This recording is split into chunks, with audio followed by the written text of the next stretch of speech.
there's Kevin with RogueDeckBuilder.com, here with another one of my famous top 10 list of cards. This one is going to be top 10 list of cards that I want to see either downshifted in the near future or possibly even downshifted in Ultimate Masters so they're eligible for MTGO and then in Paper Magic being eligible for Paper Pauper. So I have had a list of cards from a previous video for top 10 cards I wanted to be downshifted. For this particular list, I'm only going to include one from that list. I'm not going to include repeats. You can go and check out that video. I still would like to see a bunch of those cards downshifted just for different kind of wonky decks I want to play around with.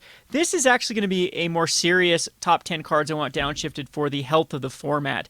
So if we look at the Pauper metagame right now, you can start to see a trend. I think that black decks are falling behind, and I think that blue is starting to really take off as far as having a metagame share of above that 12% that we like to see. So currently right now, if you add up all the Delver lists, we're looking between, if you actually consider blue-black Delver as a Delver list and the Scred Delver as well as mono blue Delver, we're looking at about 20% of the meta share being Delver. I think that anytime a deck gets about that high, that's not a place you want to be for a meta. So the same thing can be said about Tron. I think Tron is starting to creep up past the 10-15% mark, and so now we're looking at like two decks having over a third of the meta share. And whenever that happens, I think that hate cards need to be brought in to start combating those particular strategies. Yes, Pauper is what I still consider a self-regulating format, where if a deck starts to be the top dog, then a deck can come and knock it off its rocker. However, we've seen Pauper consistently, we've seen the Delver be consistently the number one deck for quite some time now, for months upon months upon months, just because it has access to a lot of the more powerful cards. I think blue and red are above and beyond on a power level for commons than you would look at like black. And what I like to take a look at is like Path to Exile, and the other removals like Path to Exile, Swords of Plowshare have always been on commons, but Lightning Bolt and Counterspell is legal in Pauper. So the particular traditional cards that are used in Legacy, in Vintage, and Modern, those cards, there's a lot of those are commons that are legal in Pauper that see a lot of play in Legacy. However, a lot of the cards like Thoughtseize, Inquisition of Kozilek, even onto, like I said, Swords of Plowshare, Path to Exile, have never been printed at commons. And so we have this, like, in my opinion, this power discrepancy between the colors. So that reason, this list is going to focus on a lot of hate cards to deal with both Tron and Delver, and also maybe bring down some cards to help these other archetypes or these other colors start to compete with the Tron and Delver lists. So we'll start off with my number 10. Now, number 10, 9, and 8 are actually commons in Paper, but they've never been printed as a common on MTGO. The first one is very, very controversial, and that's why I'm going to put it at number 10. This is Hymn to Tourach. Now I know that everyone's an expert on Pauper, and everyone that has their own little scene has tried it in Paper, and it's broken. I've read the comments. I've heard everyone everywhere tell me how broken Hymn to Tourach is.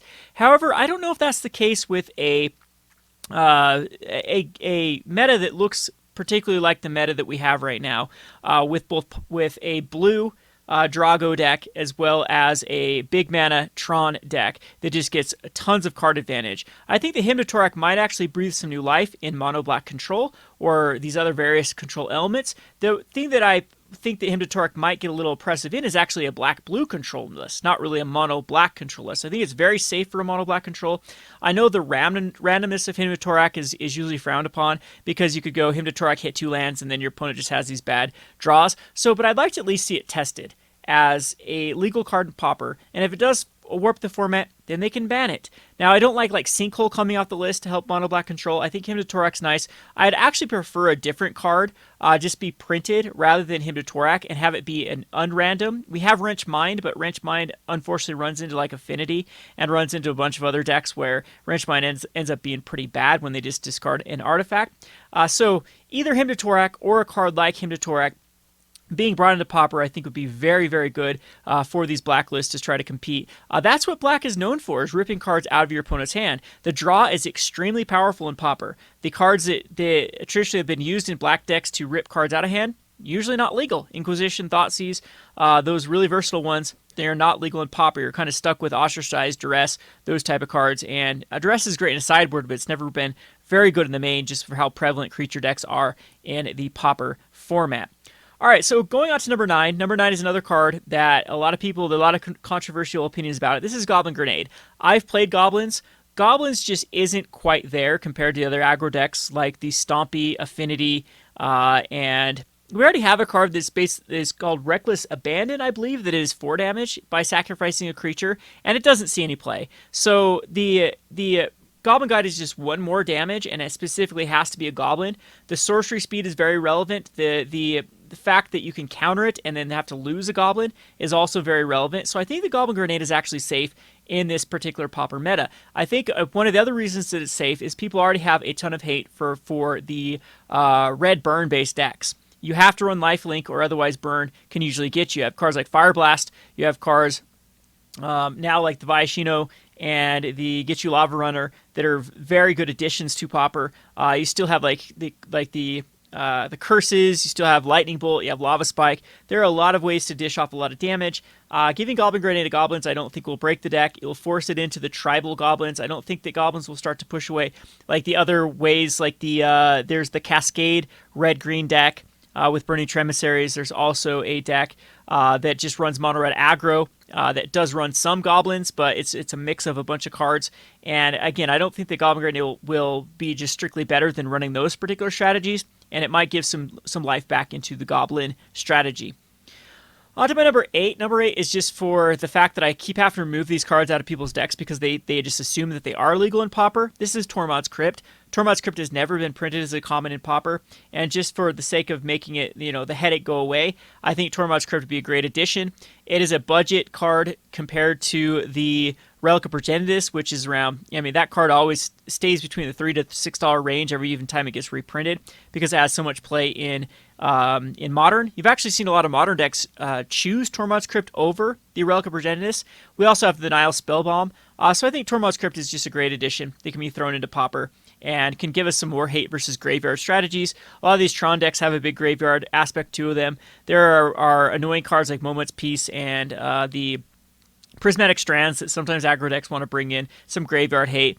Every now and again there will be some graveyard-based decks that do require you to have hate cards towards them. It usually is just the recurrence of the Rainbow Tron or the Teamer Tron decks that just continue to recur Ghostly Flickers where you want a card like this. So giving another option never hurts the format, and I think this would be, just for simplicity's sake, a great downshift. On to my number 7. This is a hate card through and through. This is Rending Volley. Rending Volley can't be countered and does 4 damage to a white creature or blue creature. Why I think this is a necessary evil for the Pauper format is because the Draw Ghost type's tempo style of, it's more of just a flat-out tempo style of all 3 of the different Delver decks is drop a Delver, protect the Delver, counter everything from then on out. So I think something like Rending Volley, which can actually even kill the Kadatha Boros, you can kill like the 2/3 flyers. You can even kill a Palace, the one that gets the Monarch out. And there are plenty of cards that this card can kill that I think are a little bit of an issue for aggro decks. Like Aggro Bolas, sometimes you just want another card that can kill it so you can start getting through. And Rending Volley is a great little sideboard addition. We do already have cards like the Hydroblast and Pyroblast. Pyroblast can kill most of these cards, but I think Rending Volley is very versatile. The can't be countered aspect to it makes it something that I think would be great for this format. On to my number 6. These are more ways to deal with like the Ghostly Flicker type decks and decks that just keep recurring stuff by having an access to something that can just rip it out of the hand permanently. And this is Sin Collector. I don't think that Sin Collector will see a lot of play because it's a color combination that doesn't see a lot of play to begin with. For 1, a black, a white, you can cast Sin Collector, leave back a 2/1, and rip out an instant sorcery card from your opponent, and it's exiled. I think this would be very good for Pauper. Like I said, for like Pestilence decks that are running Castigate that feels kind of bad. I have this like red or black-white recursion deck that would love Sin Collector. One of the tough matchups is kind of these grindy matchups with the Ghostly Flicker type decks because they can just grind you out. But if you have access to something that then can rip out permanently, I think that's pretty good. There are ways in Pauper to do so with flickering a card that comes into play by what is it, Brain? It's the Brain Maggot, but it's an old school one, and you can get rid of a card, but it's just too tough to have that sort of play happen consistently. So Sin Collector, I think, would be a great boon for the black-white. Now it really starts getting juicy. A lot of Tron hate here. Number 5 is Ghost Quarters. I think we need a land that can deal with a land, and I don't suggest Dust Bowl or Wasteland or Strip Mine.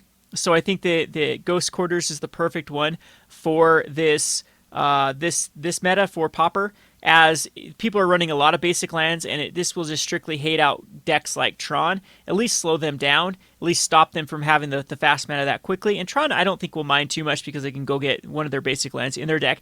It might force them to play a few more basic lands, but I think Ghost Quarters is a necessary evil right now, as there isn't a lot of good ways for non-black, green, or red decks to really deal with Tron, at least the lands are concerned. And then a lot of times red, black, and green don't like having just all these sideboard slots to like Thermokarst and Rancid Earths just to deal with Tron. It's one of those scenarios like, okay, do I want to beat Tron or do I want to beat Burn? Which one do I want to lose to? And I've had access like Ghost Quarters that can just be put in the main for many decks that are like, that's pretty okay. Like especially black-blue control is definitely a deck that I think that would definitely want Ghost Quarters, because that's one of their bad matchups to begin with is Tron. And they do have an access to, there's some cool cards from Zendikar. There's a card that can get back a creature and a land from the graveyard. That'd be pretty cool to get it back a Ghost Quarters and like a Mold Drifter, for example, and be able to compete with these big mana decks. On to my number 4. Number 4 is another Tron hate card. This is one that just completely shuts them down, at least stops their Tron. This is Crumble to Dust. I think Crumble to Dust is the best one for it because it's easy to splash a 3 and a red for being able to exile a non-land and then go rip out all the copies from their deck. Yeah, I think that's exactly what this Tron needs to be able to be punished, and they need to be able to be punished just not for a 1-for-1. It needs to be dealt with, gone, and then they have to rely on slow mana. So I do like Crumble to Dust. I don't know how much it would see play, probably one-ofs in just sideboards. To like Kadatha Boros is another deck that really, really struggles versus Tron. And I think that just that alone, like one of these cards that could help like Kadatha Boros, could make it so if they could take that Tron matchup down from like an 80-20, which it is right now. It's a really, really bad matchup. That means that Kadatha Boros could see a little more play and maybe start farming out those Delver decks, because Delver is one of Kadatha Boros' best matchup, at least comparison to other decks in the format. So Crumble Dust, I think, would be a great addition for that deck specifically. A bunch of other decks that easily throw it in the sideboard. Now, the rest of them are not hate cards. There are existing archetypes that I think need a little bit of love. Right now in Pauper, there is only one reanimation spell. It's called Exhume.